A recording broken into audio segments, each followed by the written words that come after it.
Hello बच्चों, स्वागत है आपका वेलोसिटी एडुकोर के इस यूट्यूब चैनल पे। बच्चों, इस वीडियो में हम क्लास 9th के चैप्टर 5 जो कि the fundamental unit of life है उसको डिस्कस करने वाले हैं। बच्चों, इस वीडियो में हम पूरा चैप्टर कवर करेंगे और साथ ही साथ हम कुछ क्वेश्चन भी करते चलेंगे। तो बच्चों, आप तैयार हो जाएं और साथ ही साथ अगर आप नोट्स बनाते चलें तो बहुत बेहतर होगा। तो बच्चों, पहले हम बात कर लेते हैं कौन कौन से टॉपिक्स हम इसमें पढ़ने वाले हैं। तो बच्चों, आपका पहला टॉपिक होगा what are the living organisms made up of. आपका दूसरा टॉपिक होगा सेल हिस्ट्री। फिर हम लोग और स्ट्रक्चरल ऑर्गेनाइजेशन ऑफ सेल के बारे में जानेंगे। उसके बाद हम लोग प्लाज्मा मेम्ब्रेन को स्टडी करेंगे। उसके बाद हम लोग ऑस्मोसिस और डिफ्यूजन के बारे में जानेंगे बच्चों। फिर हम लोग सेल वॉल को डिस्कस करेंगे। उसके बाद हम लोग न्यूक्लियस के बारे में जानेंगे। फिर हम लोग प्रोकैरियोटिक एंड यूकैरियोटिक सेल के बारे में जानेंगे। फिर हम साइटोप्लाज्म के बारे में जानेंगे और उसके बाद हम लोग सेल ऑर्गेनेल्स के बारे में डिस्कस करेंगे। फिर हम लोग उसके बाद RER एंड SER को डिस्कस करेंगे बच्चों।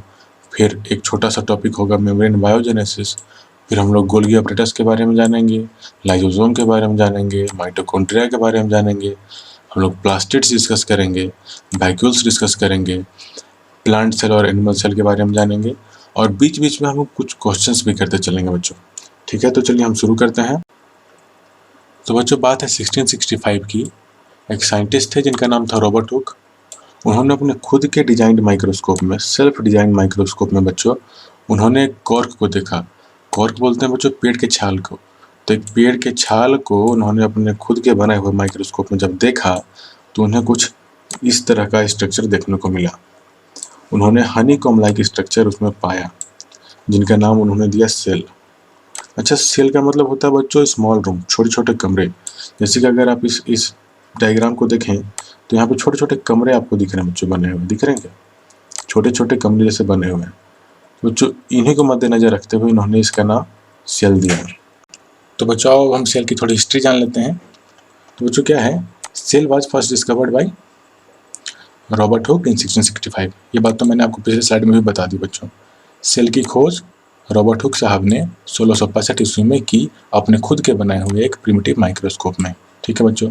अब आए लिविंग हुक साहब 1674 में। उन्होंने फ्री लिविंग सेल्स पहली बार देखा पॉन्ड वाटर में। ठीक है बच्चों, आप ये जो ईयर्स हैं और साइंटिस्ट के नाम और उन्होंने किस चीज़ की खोज की, यह बात आप कहीं नोट कर लो और इसको आप याद कर लेना। इससे क्वेश्चन एग्जाम में जरूर आते हैं बच्चों। आगे बात करते हैं रॉबर्ट ब्राउन साहब। रॉबर्ट ब्राउन नाम के एक साइंटिस्ट थे। उन्होंने 1831 में न्यूक्लियस की खोज की बच्चों। अब न्यूक्लियस क्या है, आगे हम लोग इसके बारे में बहुत अच्छे से पढ़ने वाले हैं। पहले मैं आपको थोड़ा सा बता देता हूँ न्यूक्लियस क्या होता है। सेंट्रल पार्ट होता है एक सेल का। जैसे आप फिगर में देखते हैं कि ये जो सेल है इसका जो सेंट्रल पार्ट है, ये जो आप ब्लू कलर में देख पा रहे होंगे बाकी फिगर्स में, वही है बच्चों न्यूक्लियस। आगे बात करते हैं जे पुरकिंजे साहब ने 1839 में एक साइंटिस्ट थे जे पुरकिंजे। उन्होंने एक टर्म दिया प्रोटोप्लाज्म, जिसका मतलब होता है बच्चा fluid part of the cell. जो फ्लूइड पार्ट होता है सेल का उसको हम लोग प्रोटोप्लाज्म बोलते हैं। इसको भी आप नोट कर लो और याद कर लेना अच्छे से। आगे बच्चों 1838 और 1839 में स्लाइडियन और स्वान नाम के दो साइंटिस्ट ने सेल थ्योरी प्रपोज किया। यानी कि उन्होंने सेल थ्योरी दिया जिसमें उन्होंने बताया कि all the plants and animals are composed of cell. यानी कि सारे प्लांट्स और एनिमल्स सेल से बने हुए हैं। ठीक है बच्चों, तो आप ये बात अब नोट कर लो। अब आगे बच्चों रेडोल्फ विर्चो साहब 1855 में आगे सेल थ्योरी को उन्होंने एक्सपेंड किया और उन्होंने बताया कि कोई भी सेल प्री एक्सिस्टिंग सेल से ही जन्म लेता है। यानी कि जो पहले से सेल मौजूद है उसी सेल से दूसरा सेल जन्म लेता है। आगे बच्चों दो टर्म आएंगे, यूनिसेलुलर और मल्टी सेलुलर। ठीक है, यूनी का मतलब होता है बच्चों एक और मल्टी का मतलब होता है अनेक। तो बच्चों यूनिसेलुलर ऑर्गेनिजम्स किसको बोलेंगे? वैसे ऑर्गेनिजम्स जिनमें एक सिंगल सेल होता है और वही सेल उनके सारे फंक्शंस को करता है। यानी कि न्यूट्रिशन देता है उनको, उनकी मदद रिस्पिरेशन में करता है, एक्सक्रीशन में करता है और रिप्रोडक्शन भी उसी सेल से होता है। जिसके एग्जांपल हो गए बच्चों अमीबा, क्लाइडोमोनास एटसेट्रा। बच्चों आगे बात करते हैं मल्टी सेलुलर ऑर्गेनिजम्स की। तो मल्टी सेलुलर ऑर्गेनिजम्स वो ऑर्गेनिजम्स हैं जिनमें बहुत सारे सेल्स होते हैं अलग अलग फंक्शंस को परफॉर्म करने के लिए। These are the organisms which possesses many cells to perform different functions। इतना बात समझ में आ गई। एग्जाम्पल में बच्चों इसका आपका हो जाएगा फंजाई, बहुत सारे प्लांट्स और बहुत सारे एनिमल्स। तो बच्चों आगे हम बात करते हैं कि भैया सेल का शेप एंड साइज क्या होता है। तो बच्चों अलग अलग सेल्स के अलग अलग शेप और साइज होते हैं। जैसा फंक्शन वह करता है, जैसा उसका काम होता है, वैसा उसका आकार होता है। ठीक है बच्चों, आगे हम बात करते हैं some cells can change their shapes. Example में है बच्चों अमीबा।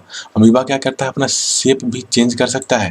जैसे कि पहले यहाँ देखो स्क्रीन पे आप, पहले अमीबा कुछ इस तरह का दिख रहा है, बाद में अमीबा कुछ ऐसा भी दिख सकता है बच्चों। आपको इसके बारे में आगे आप पढ़ोगे हायर क्लास में और ज़्यादा अच्छे से पढ़ोगे बच्चों। शेप इसका कुछ ऐसा भी हो सकता है। तो amoeba can change their shapes also बच्चों, ये बात आप नोट कर लो। ठीक है, अब आगे बच्चों हम लोग देखते हैं कि each cell has got certain specific components, जिसको कि हम लोग सेल ऑर्गेनेल बोलते हैं। मतलब कि किसी भी सेल में कुछ ऐसे पार्ट्स होते हैं, सेल के भी कुछ पार्ट्स होते हैं बच्चों, जिनको हम लोग सेल ऑर्गेनेल बोलते हैं। इन सेल ऑर्गेनेल्स का अलग अलग फंक्शन होता है। अब इस सेल ऑर्गेनेल के बारे में हम लोग और अच्छे से पढ़ेंगे आगे के स्लाइड्स में। तो बच्चों each kind of cell organelle performs a specific function. हर एक सेल ऑर्गेनेल, हर एक सेल का पार्ट अलग अलग फंक्शन करता है। जैसे कि हमारा बॉडी में आँख है, हमारा कान है, हमारा हाथ है, सबका अलग अलग फंक्शन है। उसी तरह से सेल में उसके अलग अलग पार्ट्स का अलग अलग फंक्शन होता है बच्चों। ठीक है, this cell organelles together constitute the basic unit called the cell. अच्छा, अब देखो मजे की बात, जिस तरह से हमारा बॉडी या फिर कोई भी बॉडी सेल से बना हुआ होता है, सेल भी सेल ऑर्गेनेल से बना हुआ होता है। यानी कि ये सेल ऑर्गेनेल्स मिल करके एक सेल बनाते हैं। अच्छा बच्चों, किसी भी ऑर्गेनिज्म का बेसिक यूनिट क्या था? सेल। अब सेल का बेसिक यूनिट क्या होगा बच्चों? Cell organelle. तो ये बात आप याद करोगे, नोट कर लो इस बात को। तो बच्चों यहाँ कुछ हमारी ह्यूमन बॉडी के सेल्स दिखाए गए हैं, इसको आप देखो, मैं आपको समझाता हूँ इसमें क्या क्या है। तो बच्चों पहला जो फिगर है इसमें है स्मूथ मसल सेल। यानी कि बच्चों ये जो हमारा मसल्स होता है बॉडी में, यह इस टाइप के सेल से बना हुआ होता है। इन्हें हम लोग बोलते हैं स्मूथ मसल सेल। और देखो हमारे ब्लड में जो सेल्स होते हैं बच्चों, उन्हें हम ब्लड सेल्स बोलते हैं। वह कुछ इस तरह के होते हैं। ये बच्चों आपके एनसीईआरटी का डायग्राम है, इसको आप देखोगे और कभी बनाने की कोशिश भी इसको करना आप। ये आपका नर्व सेल है, समझ रहे हो बच्चों। फैट सेल्स कुछ ऐसे दिखते हैं। ये आपका बोन सेल हो गया बच्चों, समझ रहे हो। ये हमारा जो बोन है कुछ ऐसे सेल से मिलकर बना हुआ होता है। यह हमारा स्पर्म सेल हो गया, यह ओवम का सेल हो गया। ठीक है बच्चों, आगे बात करते हैं बच्चों, what is the cell made up of. Cell किस चीज से बना हुआ होता है? What is the structural organization of cell. Cell का स्ट्रक्चरल ऑर्गेनाइजेशन कैसा है? तो बच्चों बता दूं मैं आपको कि एवरी सेल हैज 3 फीचर्स। हर एक सेल के 3 फीचर्स होते हैं, प्लाज्मा मेम्ब्रेन, न्यूक्लियस और साइटोप्लाज्म। इन तीनों को, प्लाज्मा मेम्ब्रेन को, न्यूक्लियस को, साइटोप्लाज्म को, हम लोग आने वाले स्लाइड्स में देखने वाले हैं, अच्छे से डिस्कस करेंगे, फोटोज के साथ, डायग्राम्स के साथ, आपको सारे कॉन्सेप्ट्स क्लियर हो जाएंगे। All activities inside the cell, cell के अंदर के सारे एक्टिविटीज इन्हीं की मदद से, किनकी मदद से? यह सेल मेम्ब्रेन या फिर प्लाज्मा मेम्ब्रेन, न्यूक्लियस और साइटोप्लाज्म की मदद से ही होते हैं। आगे बच्चों हम लोग पढ़ेंगे प्लाज्मा मेम्ब्रेन और सेल मेम्ब्रेन के बारे में। तो बच्चों यह जो प्लाज्मा मेम्ब्रेन होता है, यह आउटर मोस्ट कवरिंग होता है किसी भी सेल का। जैसे कोई भी सेल है बच्चों, उसका यह आउटर मोस्ट कवरिंग होता है। और यह क्या करता है? सेल को आउटर मोस्ट इन्वायरमेंट, मतलब बाहर के इन्वायरमेंट से अलग करता है। यह फ्लेक्सिबल होता है और ऑर्गेनिक मॉलिक्यूल्स का बना हुआ होता है, लिपिड्स और प्रोटीन्स का। यहाँ पे देखो बच्चों, यह साइड में जो आपको फिगर दिख रहा है, या फिर आप इस फिगर में देखो, यह क्या है? ये प्रोटीन हो गया, ये प्रोटीन हो गया, और यह जो हो गया बच्चों लिपिड। तो प्रोटीन और लिपिड के बाइलेयर, 2 लेयर से ये बना हुआ होता है बच्चों, समझ गए बात। तो आगे हम लोग का यहाँ पे लिखता है कि it allows the movement of some substances in and out the cell. It also prevents movement of some other materials. अच्छा, कुछ अदर मटेरियल्स को अंदर आने से रोकता भी है, इसलिए इसको सिलेक्टिवली परमिएबल मेम्ब्रेन कहते हैं। अब सिलेक्टिवली परमिएबल मेम्ब्रेन का मतलब क्या हो बच्चों? यह कुछ सिलेक्टिव सब्सटेंसेस को अंदर आने देता है और बाहर जाने देता है, समझ रहे हो बात। मतलब कि कुछ स्पेसिफिक टाइप के सब्सटेंसेस हैं जिनको यह अंदर आने देता है। ठीक है, इसलिए इसको सिलेक्टिवली परमिएबल मेम्ब्रेन कहते हैं। सारे सब्सटेंसेस, कोई भी सब्सटेंस यूं ही नहीं सेल के अंदर आ सकता है या फिर यूं ही सेल के बाहर नहीं जा सकता है। कुछ चंद सिलेक्टिव सब्सटेंसेस हैं, मटेरियल हैं, जो कि सेल के अंदर आ सकते हैं। तो बच्चों आगे, movement of substances through this semi permeable membrane can be done by this process of diffusion and osmosis. अब डिफ्यूजन ऑस्मोसिस आगे हम लोग डिस्कस करेंगे, लेकिन मैं आपको पहले बता दूं, तो आपका प्लाज्मा मेम्ब्रेन है, इसके अंदर बाहर कोई भी चीज़ आता जाता है बच्चों, तो यह डिफ्यूजन और ऑस्मोसिस जो दो प्रोसेसेस हैं, इन्हीं की मदद से आता जाता है। अच्छा बच्चों, अब हम ऑस्मोसिस और डिफ्यूजन देख लेते हैं। तो ऑस्मोसिस क्या है बच्चों? Osmosis is basically the movement of solvent particles. Movement of solvent particles कहाँ से कहाँ? डाइल्यूट सॉल्यूशन से कॉन्सेंट्रेटेड सॉल्यूशन की ओर। लिख लो इसको, dilute solution to concentrated solution. ठीक, movement of solvent particles from dilute solution to concentrated solution across a semi permeable membrane. समझ में आया? तो ऑस्मोसिस क्या हुआ? Movement of solvent particles across a semi permeable membrane from a dilute solution into a concentrated solution. अच्छा, क्यों होता है ऑस्मोसिस? व्हाई? तो बच्चों, ऑस्मोसिस होता है to equalize the concentration of solution, to equalize दोनों तरफ बराबर करने के लिए सॉल्यूशन का कॉन्सेंट्रेशन ऑफ द मेम्ब्रेन। अच्छा, कोई भी मेम्ब्रेन है, जैसे ये जो आपका सेमी परमेबल मेम्ब्रेन है, इसके दोनों तरफ कॉन्सेंट्रेशन को इक्वल करने के लिए यह ऑस्मोसिस होता है बच्चों। ठीक है, अब इसके कुछ एग्जाम्पल हम लोग देख लेते हैं। अच्छा, हमारे ब्लड में रेड ब्लड सेल्स होते हैं, आरबीसी आपने सुना होगा। उन रेड ब्लड सेल्स को अगर आप फ्रेश वाटर में डालेंगे तो वे स्वेल कर जाते हैं, यानी कि फूल जाते हैं। जैसे किशमिश को अगर आप रात भर पानी में डाल के छोड़ दो, तो सुबह आप उसको देखते हो कि उसका साइज बड़ा हो गया, फूल गया है, वो उसके अंदर पानी आ गया। तो बच्चों, वो होता है इस ऑस्मोसिस के कारण ही। ठीक है, और एग्जाम्पल इसका हम देख लेते हैं। जब आप किसी पौधे में पानी डालते हो तो उसके आप रूट में पानी डालते हो, तो रूट में क्या होता है बच्चों, आप जो पानी डालते हो वह सॉइल एब्जॉर्ब कर लेता है, और जो सॉइल पानी को रिटेन करके रखता है अपने में, जो रूट में रूट हेयर होते हैं उसको वहाँ से सक कर लेते हैं। यानी कि सक कैसे करते हैं उसको? ऑस्मोसिस की मदद से। उनमें होता है ऑस्मोसिस, और जो पानी होता है आपके सॉइल में उसको वो अपने अंदर ले लेते हैं by the process of osmosis. समझ में आ गया ऑस्मोसिस आपको? अब हम लोग देखते हैं बच्चों डिफ्यूजन। ठीक है, तो डिफ्यूजन क्या है? इन द सेम वे, जैसे कि ऑस्मोसिस में मूवमेंट हो रहा था, उसी तरह से यहाँ भी मूवमेंट हो रहा है। ठीक, लेकिन यहाँ पे हो रहा है area of higher concentration to lower concentration में। वहाँ पे क्या हो रहा था बच्चों? लोअर कंसंट्रेशन से हायर कंसंट्रेशन में हो रहा था। यहाँ पे हो रहा है हायर कंसंट्रेशन से लोअर कंसंट्रेशन में। ठीक है, यह भी क्यों होता है बच्चों? यह भी इक्वलाइज करने के लिए होता है कॉन्सेंट्रेशन दोनों तरफ। ठीक है, अच्छा इसका एग्जांपल देख लेते हैं। तो जैसे आप परफ्यूम लगाते हो पार्टी वार्टी में जाने के लिए, जब हम लोग परफ्यूम लगाते हैं बच्चों, तो पूरे कमरे में उसकी सुगंध आ जाती है। तो बच्चों, इसका आप स्क्रीनशॉट ले लो ताकि आप बाद में इसको देखें और आपको फट से रिकॉल हो जाए ऑस्मोसिस और डिफ्यूजन। आगे बच्चों हम लोग डिफरेंस बिटवीन ऑस्मोसिस और डिफ्यूजन देख लेते हैं। तो ऑस्मोसिस क्या हो रहा था बच्चों? ऑस्मोसिस में हो रहा था मूवमेंट ऑफ सॉल्वेंट मॉलिक्यूल्स। ठीक, डिफ्यूजन में होता है बच्चों मूवमेंट ऑफ सॉल्यूट मॉलिक्यूल्स।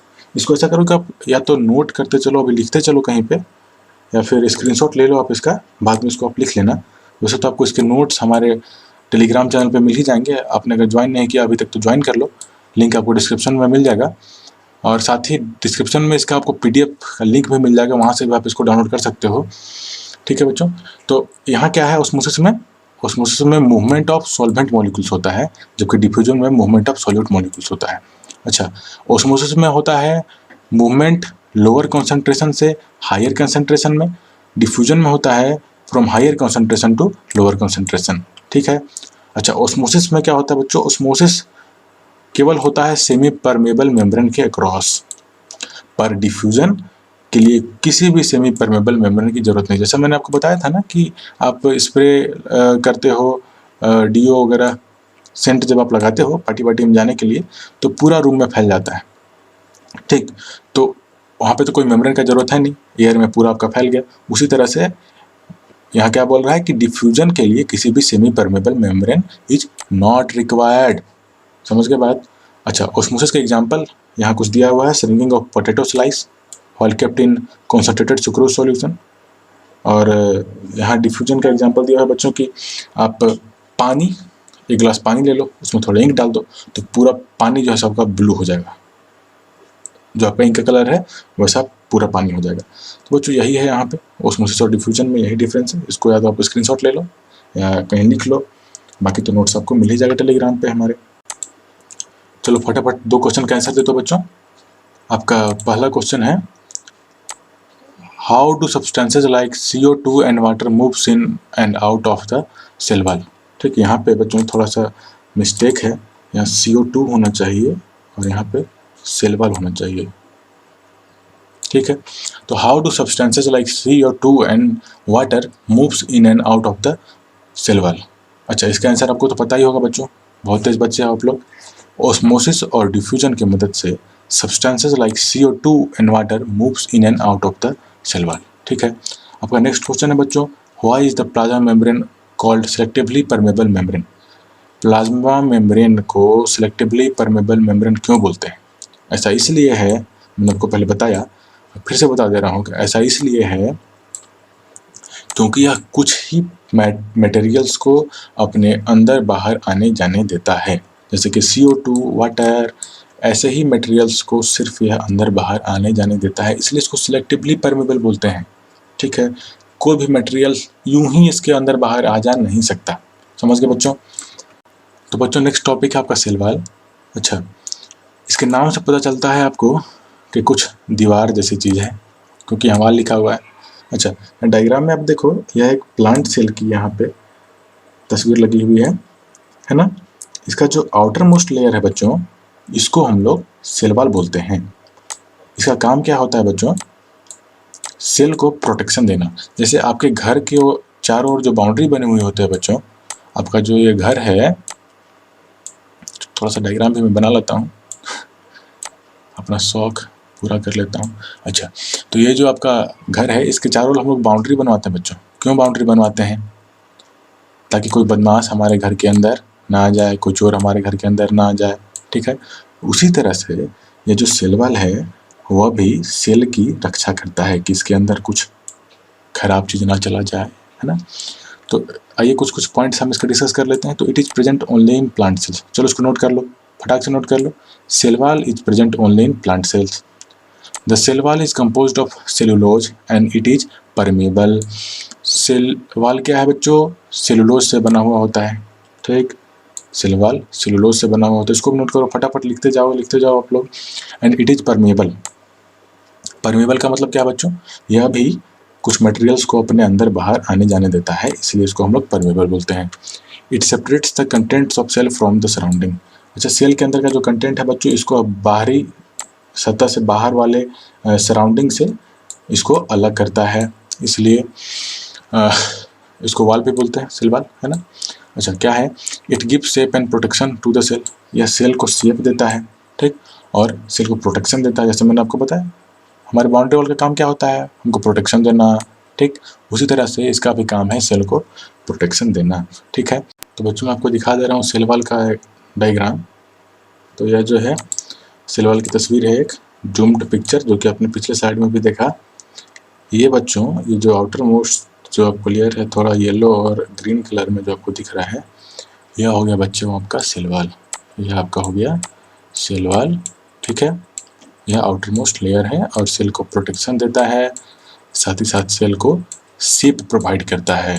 ठीक है बच्चों, अगला टॉपिक है आपका nucleus.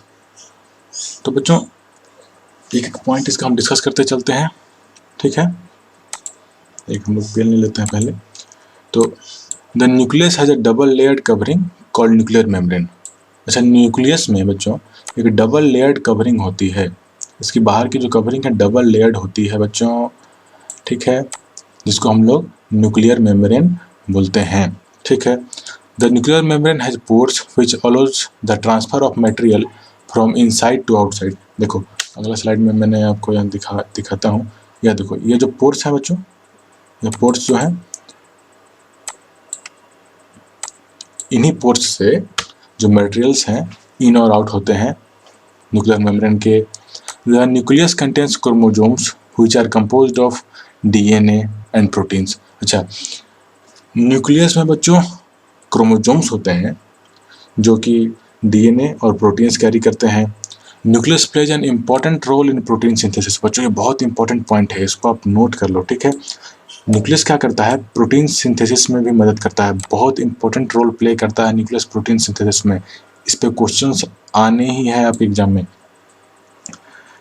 In some organisms nuclear membrane is absent and nuclear region contains only nucleic acids called nucleoid. ठीक, कुछ ऑर्गेनिज्म में क्या होता है बच्चों, न्यूक्लियर मेम्ब्रेन अब्सेंट होता है, ठीक है, और उनमें सिर्फ न्यूक्लिक एसिड्स होते हैं जिन्हें हम न्यूक्लियोइड बोलते हैं, NuCleoid, न्यूक्लियोइड। ठीक, ऐसे ऑर्गेनिजम्स को कहते हैं बच्चों प्रोकैरियोट्स। ठीक है, एग्जाम्पल है इसका बैक्टीरिया। आगे हम प्रोकैरियोट्स के बारे में और अच्छे से जानेंगे। अगला है बच्चों organisms with cells having a nuclear membrane are called eukaryotes. ठीक है, यूकैरियोट्स वैसे ऑर्गेनिजम्स हैं बच्चों जिनमें न्यूक्लियर मेम्ब्रेन होता है। ठीक, overall the nucleus controls all the activities of the cell.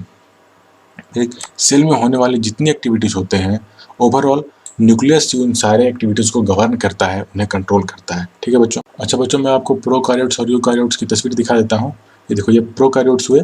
ठीक है, यहाँ पे इनमें न्यूक्लियोइड प्रेजेंट है। ठीक है, यहाँ देखो, यहाँ कहीं न्यूक्लियोइड आपको दिख रहा है, कहीं नहीं। यहाँ पे मेम्ब्रेन है, न्यूक्लियर मेम्ब्रेन है, यहाँ देखो, देख रहे हो, जो कि इसमें प्रेजेंट नहीं है। तो आपको मैंने बताया था पहले कि organisms having nuclear membrane are called eukaryotes, जबकि organisms in which nuclear membrane is absent are called prokaryotes. समझ में आ गया था आपको। आगे है बच्चों आपका साइटोप्लाज्म। तो साइटोप्लाज्म क्या है बच्चों, cytoplasm is the fluid content, cytoplasm is the fluid content inside the plasma membrane. Fluid content मतलब वाटर लाइक सब्सटेंसेस, समझ रहे हो, लिक्विड। तो यह जो है आपका अगर एक सेल है, ये देख रहे हो सेल, तो इस सेल में ये जो पार्ट है, ये सब जो आप देख रहे हो, यही है जो आपका साइटोप्लाज्म। ठीक है, ये वाटर लाइक सब्सटेंसेस जो हैं यहाँ पे, है ना, यही है आपका साइटोप्लाज्म। ठीक, अगला है it is jelly like viscous substance occupying entire cell except the nucleus. अच्छा, जो न्यूक्लियस होता है बच्चों, न्यूक्लियस के अलावा, न्यूक्लियस के अंदर नहीं होते, बाकी पूरे सेल में ये फैले हुए होते हैं। ठीक, it also contains many specialized cells organelles that perform a specific function for the cell. अच्छा, इसके अंदर बहुत सारे ऑर्गेनल, ये देख रहे हो बच्चों, ये सारे सेल ऑर्गेनल्स हैं। ये माइटोकॉन्ड्रिया हो गया, इस तरह से आगे आपको मैं बताने वाला हूँ सब कुछ। ये आपका गोल्गी अपरेटस हो गया बच्चों, समझ रहे हो। तो इस तरह से ये जो साइटोप्लाज्म है, इसके अंदर बहुत सारे सेल ऑर्गेनल्स होते हैं जो कि अलग अलग फंक्शन करते हैं। यहाँ तक आपको समझ में आ गया। चलो फाइनली अब आपका आया है सेल ऑर्गेनल्स। बार बार आप लोग सुन रहे थे सेल ऑर्गेनल, सेल ऑर्गेनल क्या है भैया सेल ऑर्गेनल। तो बच्चों, जैसा मैंने आपको पहले बताया था कि हमारी बॉडी में अलग अलग पार्ट्स हैं, हमारे हाथ, हमारे पैर, हमारे आँख, हमारे कान, हमारे मुँह, सबका अलग अलग फंक्शन है और सबको मिला के हमारी बॉडी बनी हुई है। उसी तरह से सेल भी बहुत सारे अलग अलग छोटे छोटे पार्ट्स से मिलके बने हुए हैं। ठीक है, तो सेल ऑर्गेनेल उन्हीं को बोलते हैं। समझ में आया आपको। सेल ऑर्गेनेल क्या हुए, सेल के वो पार्ट हुए जो कि अलग अलग फंक्शंस करते हैं। जैसे कि cell organelles include endoplasmic reticulum, ER, ribosomes, Golgi apparatus, mitochondria, plastids, lysosome and vacuoles. आगे हम लोग सारे सेल ऑर्गेनेल्स को पढ़ने वाले हैं बारी बारी से, सुंदर सुंदर स्लाइड्स के साथ और डायग्राम्स के साथ अच्छे से समझेंगे हम लोग। देखो यहाँ पे कुछ कुछ की तस्वीरें मैंने लगाई हुई हैं, इसको आप देख लीजिए। गोल्गी अपैरेटस कुछ इस तरह का दिखता है बच्चों, या ACR कुछ इस तरह का दिखता है, smooth endoplasmic reticulum. RER rough endoplasmic reticulum कुछ इस तरह का दिखता है बच्चों। राइबोसोम्स कुछ इस तरह का दिखता है। यह हो गया न्यूक्लियस, कुछ इस तरह का दिखता है। न्यूक्लियस तो मैंने आपको पहले पढ़ा दिया है बच्चों। क्लोरोप्लास्ट कुछ ऐसा दिखता है, समझ गए। माइटोकॉन्ड्रिया कुछ ऐसा दिखता है। ये कुछ फाइबर्स हो गए, ये वैक्यूल हो गया, लाइसोसोम हो गया बच्चों। यह सेल मेम्ब्रेन भी मैंने आपको पहले बता दिया। ये सारे सेल के पार्ट्स हैं बच्चों, these are called organelles of cells. तो ऐसा बच्चों हमारी बॉडी सेल से मिलकर बनी हुई है, उसी तरह से सेल ऑर्गेनेल्स के मिलने से बनते हैं। ठीक है बच्चों, अब हम ER देखते हैं, इंडोप्लाज्मिक रेटिकुलम, इसको हम लोग शॉर्ट में ER बोलते हैं। ठीक है, ER क्या होता है, ER एक बड़ा सा नेटवर्क होता है मेम्ब्रेन बाउंडेड टिश्यूज और सीट्स का। ठीक है, नेटवर्क मतलब बच्चों बहुत सारे ऐसे ट्यूब्स और सीट्स जो हैं सो एकदम अरेंज्ड हैं। तो समझ रहे हो, इसको हम लोग नेटवर्क बोल रहे हैं। ठीक, तो ER is a large network of membrane bounded tubes and sheets. अच्छा, it serves as channel for the transport of material specially proteins between various organs of the cytoplasm और between the cytoplasm and nucleus. ये क्या करता है, एक pathway का काम करता है, चैनल का काम करता है बच्चों, ट्रांसपोर्ट ऑफ मटेरियल्स के लिए, स्पेशली प्रोटीन जो है। देखिए, प्रोटीन ट्रांसफर के लिए यह एक पाथवे भी है साइटोप्लाज्म और न्यूक्लियस के बीच में। ठीक है, it also functions as a cytoplasmic framework providing the surface for some of the biochemical activities of the cell. अच्छा, क्या था बच्चों, आपको मैंने बताया था साइटोप्लाज्म में बहुत सारे सेल ऑर्गेनेल्स हैं, तो उसमें यह भी शामिल है इंडोप्लाज्मिक रेटिकुलम। यहाँ पे क्या होता है बच्चों, बहुत सारे बायोकेमिकल एक्टिविटीज़ भी होते हैं। ठीक है, इस पे बहुत सारे बायोकेमिकल एक्टिविटीज़, मेटाबॉलिक एक्टिविटीज़ करने के लिए यह एक सरफेस प्रोवाइड करता है। ठीक है, यह भी इंपॉर्टेंट इसका फंक्शन है बच्चों ये। ठीक, there are two types of ER, rough endoplasmic reticulum and smooth endoplasmic reticulum. आगे सब हम लोग पढ़ने वाले हैं, इसकी तस्वीर आप लोग देख लीजिए। यह पूरा ये जो आर है रफ एंडोप्लाज्मिक रेटिकुलम, और यह जो एसीआर है स्मूथ एंडोप्लाज्मिक रेटिकुलम, पूरा मिला के ईआर बनाता है। ठीक है, इस पूरे को हम लोग ईआर बोलेंगे। ठीक है, आगे है बच्चों आपका आर रफ एंडोप्लाज्मिक रेटिकुलम। इसमें क्या होता है, these are rough at surface and are associated with ribosomes. देखो ये क्या है, इसको अगर हम जूम करके यहाँ पे देखें तो देखो यहाँ पे दिख रहा है ये रफ है, इसके आसपास कोई डॉट डॉट दिख रहे हैं, थोड़ा रफ है, इसलिए ये क्या है, these are rough and at surface and are associated with ribosomes. इनके ऊपर ये राइबोसोम छोटे छोटे आप जो डॉट्स दिख रहे हो ना बच्चों, ये राइबोसोम्स हैं, इनके बारे में हम लोग जानेंगे आगे।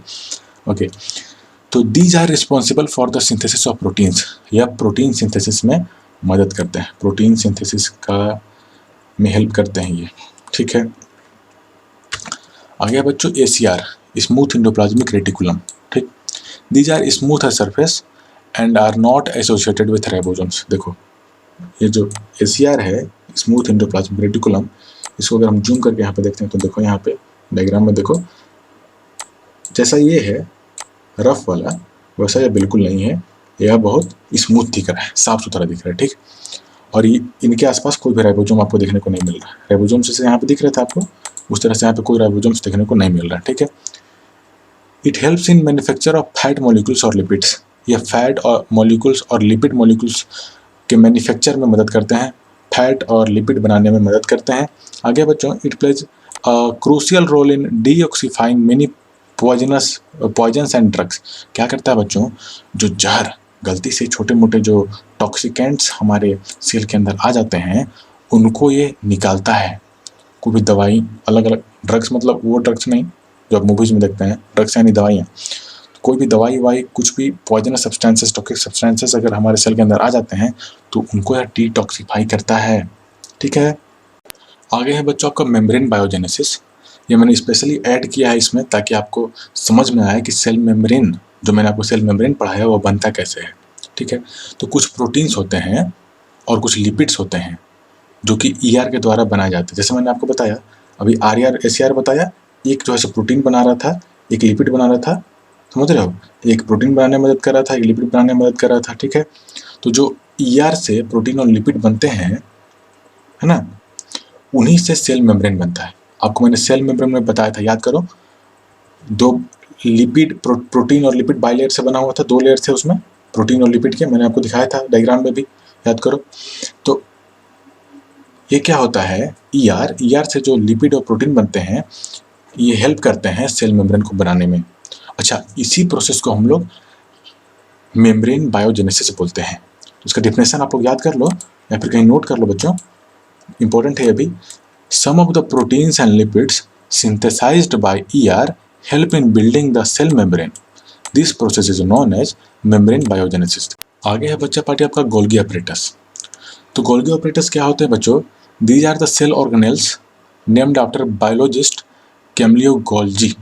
कुछ लोग इसको गोल्जी अपरेटस बोलते हैं, कुछ लोग इसको गोल्गी अपरेटस बोलते हैं, आपको जो बोलना है बोलो, सब चलता है। ठीक, तो कैमलियो गोल्जी जो थे उनके नाम पे इसका नाम गोल्जी अपरेटस रखा गया क्योंकि उन्होंने सबसे पहले इसको डिस्क्राइब किया था।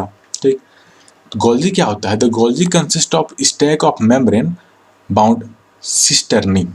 आगे जो मैं आपको डायग्राम दिखाऊंगा इसका बच्चों, आपको पूरा पानी की तरह क्लियर हो जाएगा यह टॉपिक गोल्जी apparatus। ठीक है, इंतजार करो और सुनो मेरी बात, अगला स्लाइड में आपको सब कुछ क्लियर हो जाएगा। The Golgi consist of stack of membrane bounded cisternae मैं आपको बताऊंगा अभी। ठीक है, the membranes often have connections with the membranes of ER and therefore constitute another portion of a complex cellular membrane system। अच्छा, ये क्या होते हैं, ER से भी जुड़े हुए होते हैं। ठीक है, आगे है its functions include the storage, modification and packaging of products in the vesicles। ये क्या करते हैं, स्टोरेज का काम करते हैं। ठीक, जो प्रोडक्ट्स यहाँ तैयार होते हैं सेल ऑर्गेनल्स के द्वारा, उनको यह स्टोरेज का काम करते हैं, उनमें थोड़ा मॉडिफिकेशन भी करते हैं, उनके पैकेजिंग का काम करते हैं वेसिकल्स में। ठीक है, ताकि सब जगह डिस्ट्रीब्यूट हो सके। ठीक, it is also involve in formation of lysosome, या लाइजोसोम्स के फॉर्मेशन में भी मदद करते हैं। लाइजोसोम्स हम लोग आगे पढ़ेंगे, बस इंतजार करो, आगे सब कुछ क्लियर हो जाएगा चैप्टर के अंत तक। आपको मैं पूरी कोशिश करूंगा कि आपको इस पूरी चैप्टर में एक भी डाउट ना हो। ठीक है, देखो आपको बोला था कि मैं आपको फिगर दिखाऊंगा। देखो यहाँ गोल्जी apparatus का फिगर देखो, पहले इस फिगर को देखो आप, कहाँ होता है गोल्जी apparatus सेल में। देखो यहाँ पे यह सेल है बच्चों, ये आपका सेल मेम्ब्रेन हो गया, ये आपका ER हो गया एंडोप्लाज्मिक रेटिकुलम, इसी में SCR और ER होता है, ये आपका न्यूक्लियस हो गया बच्चों। यहाँ पे देखो ये लाइसोसोम्स हो गए, और गोल्जी apparatus बच्चों ये रहा, ये है गोल्जी apparatus। इसको थोड़ा जूम करके हम लोग यहाँ पे देखते हैं, ये देखो क्या है यहाँ पे, गोल्जी apparatus ये हो गया। तो आगे है बच्चों आपका लाइसोसोम्स। ठीक है, तो lysosomes are the membranous sacs filled with enzymes. Sacs मतलब होता है बच्चों बोड़ा समझते हो, जिसमें हमारे यहाँ चावल आते हैं, चावल जी। तो lysosomes are the membranous sacs filled with enzymes. यह सैक्स होते हैं मेम्ब्रेन के बने हुए, जिनमें एंजाइम भरे हुए होते हैं। ठीक है, this enzymes are made by RER, rough endoplasmic reticulum के द्वारा बनाए हुए एंजाइम्स को ये रखता है खुद में। ठीक, these are a kind of waste disposal system of cell. यह वेस्ट डिस्पोजल सिस्टम है सेल का। कैसे, आगे बताता हूँ मैं आपको। Okay, they help to keep the cell clean by digesting any foreign material as well as worm out of the cell. क्या करता है बच्चों, कोई फॉरेन मटेरियल या फिर जो वेस्ट होता है सेल में, ठीक, उसको यह डाइजेस्ट कर लेता है, समझे, और जो खराब चीज़ है कुछ को बाहर भी भेज देता है। इसीलिए इसको हम लोग वेस्ट डिस्पोजल सिस्टम भी बोलेंगे। अब समझ में आएगा क्यों बोला मैंने वेस्ट डिस्पोजल सिस्टम। आगे बच्चों, lysosomes contain hydrolytic enzymes which are capable of digesting cellular micromolecules. इनमें हाइड्रोलाइटिक एंजाइम्स होते हैं जिनसे यह कैपेबल होता है सेलुलर माइक्रो मॉलिक्यूल्स को डाइजेस्ट कर लेने का। ठीक, when the cells gets damage, जब सेल्स डैमेज हो जाते हैं, लाइसोसोम क्या करता है बच्चों, उसको ब्रस्ट कर देता है। ठीक है, और इसको डाइजेस्ट कर लेता है खुद ही, समझ रहे हो बात। तो इसलिए इसको लाइसोसोम्स को हम लोग सुसाइडल बैग ऑफ सेल भी बोलते हैं। समझ में आ गया बात, क्लियर है आपको पानी की तरह यहाँ तक। तो बच्चे लाइसोसोम की आप तस्वीर देख लो, यहाँ ये इसका मेम्ब्रेन हो गया, ये इसका लिपिड लेयर हो गया, ये प्रोटीन्स हो गए जो डॉट्स आपको दिख रहे हैं, यहाँ अंदर में हाइड्रोलाइटिक एंजाइम्स होते हैं बच्चों। ठीक है, अच्छा अगला सेल ऑर्गेनेल है बच्चा आपको माइटोकॉन्ड्रिया। ये क्या होता है, these are the cellular organelles termed as power house of the cell. इसको माइटोकॉन्ड्रिया को हम लोग पावर हाउस ऑफ सेल भी बोलते हैं। ठीक है, अच्छा कैसा दिखता है मैं आपको दिखा देता हूँ पहले, कुछ इस तरह का, थोड़ा सा डायग्राम थोड़ा कच्चा हूँ मैं डायग्राम बनाने में। ये देखो कुछ ऐसा, और इसके अंदर ये सिस्टे होता है कुछ इस तरह से। ठीक है, तो आगे मैं इसका डायग्राम आपको दिखाऊंगा, पूरा फोटो अच्छे से दिखाऊंगा ताकि आपको पानी की तरह टॉपिक क्लियर हो जाए। आगे देखेंगे बच्चों कि हम लोग these are bounded by a double membrane. मैंने आपको यहाँ दिखाया ना, ये आउटर मेम्ब्रेन जो कि स्मूथ होता है, और ये इनर मेम्ब्रेन जो कि थोड़ा इस तरह से मुड़ा हुआ होता है। ठीक है, क्या होता है, the outer membrane is smooth, जैसा मैंने आपको बताया, and inner membrane is thrown into folds called cristae. इसको हम लोग सिस्टे बोलते हैं, इनर मेम्ब्रेन को, ये फोल्ड्स में होते हैं। अच्छा क्या होता है, the cristae increases the area of cellular respiration. अच्छा क्या होता है बच्चों कि हम लोग की मम्मी क्यों बोलते हैं कि बच्चों कपड़े फोल्ड करके रखो। कपड़े फोल्ड करके रखो क्यों बोलते हैं? ताकि आपको एक कबर्ड में ज़्यादा कपड़े फिट हो पाए, ठीक है। तो उसी तरह से यह अगर इस तरह से मुड़ा हुआ होगा बच्चों तो उसको ज़्यादा एरिया मिलेगा अपना रेस्पिरेशन करने के लिए, ठीक है। तो हमारा ये टॉपिक भी, ये पॉइंट भी कवर हो गया। अगला पॉइंट है बच्चों, mitochondria releases energy in the form of ATP molecules. बच्चों एटीपी का फुल फॉर्म होता है एडेनोसिन ट्राइफॉस्फेट। माइटोकॉन्ड्रिया क्या करता है? एनर्जी रिलीज करता है एटीपी के फॉर्म में, ठीक है। आगे बच्चों, ATP is known as energy currency of cell. जिस तरह से हमारे गाड़ी के लिए पेट्रोल चाहिए होता है ना, पेट्रोल डीजल हमारे कार्स के लिए, उसी तरह से सेल को चलाने के लिए एटीपी की जरूरत पड़ती है, जो कि माइटोकॉन्ड्रिया प्रोड्यूस करता है बच्चों। इसीलिए इसको पावर हाउस ऑफ सेल भी बोलते हैं। आगे बच्चों के mitochondria have its own DNA ribosomes and are able to make some of their own proteins. क्या होता है? इनके पास खुद का डीएनए होता है बच्चों, और ये खुद का प्रोटीन कुछ हद तक अपना प्रोटीन खुद ही बना लेते हैं, ठीक है। आगे वाला मैंने आपको बता ही दिया कि mitochondria is also called as power house of cell. क्यों? क्योंकि यह एनर्जी प्रोवाइड करता है सेल को। आप लोग ये माइटोकॉन्ड्रिया की तस्वीर देख लो, है ना। ये क्या है बच्चों? यही है आपका माइटोकॉन्ड्रिया, ठीक। इसमें ये इनर इनफोल्डिंग्स जो मैंने आपको बताया लास्ट स्लाइड में, वो यही है सिस्टे, ठीक है। इनर मेम्ब्रेन जो है, जिसको हम लोग सिस्टे भी बोलते हैं, ये देखिए इनफोल्डिंग्स को हम लोग सिस्टे बोलते हैं।